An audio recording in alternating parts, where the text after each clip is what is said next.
একটা ঘোড়া যখন অন্য ঘোড়ার সাথে দৌড় প্রতিযোগিতা করে তখন ওই ঘোড়ার পিঠের উপরে বসে থাকা ঘোড়ার মালিক ঘোড়াকে চাবুক দিয়ে অনেক জোরে জোরে আঘাত করে থাকে।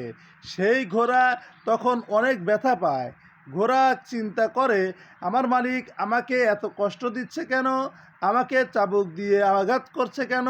আরে, ওই ঘোড়া তো জানে না যে তার মালিক তাকে দৌড় প্রতিযোগিতায় তাকে বিজয়ী করতে চায়।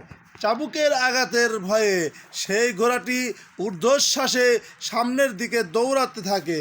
শেষ পর্যন্ত দৌড় প্রতিযোগিতায় মধ্যে ওই ঘোড়াটি বিজয়ী হয়ে যায়। মনে রাখবা মুসলমান, তোমার মালিক হচ্ছে আল্লাহ। সে যদি তোমাকে অনেক কষ্ট দেয়, অনেক বিপদে জর্জরিত রাখে, তাহলে তুমি ভয় পেও না, তুমি খুশি হও। কারণ তোমার মালিক তোমাকে এই জীবন যুদ্ধে বিজয়ী করতে চান। তাই আসুন, আল্লাহ রাব্বুল আলামিনের উপরে আমরা কখনোই রাগ করব না। আল্লাহ রাব্বুল আলামিন আমাদের যেমন রাখেন তেমনই আমরা খুশি হব। আল্লাহ রাব্বুল আলামিন আমাদেরকে তার বিপদ আপদ যখন তিনি আমাদেরকে দান করবেন, তখন আমরা যেন ধৈর্য হারা না হয়ে যাই, আমরা যেন অধৈর্য হয়ে না যাই। আল্লাহ রাব্বুল আলামিন আমাদেরকে ধৈর্য ধারণ করার তৌফিক দান করুক, সবুর ধারণ করার তৌফিক দান করুন এবং আমাদেরকে বিজয়ী হওয়ার মতো তৌফিক দান করুন।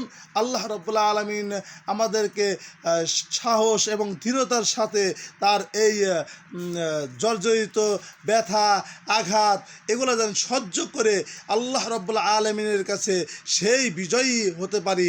আল্লাহ রাব্বুল আলামিন আমাদেরকে তৌফিক দান করুন এবং মুসলমান হিসেবে আমাদেরকে কবুল করুন।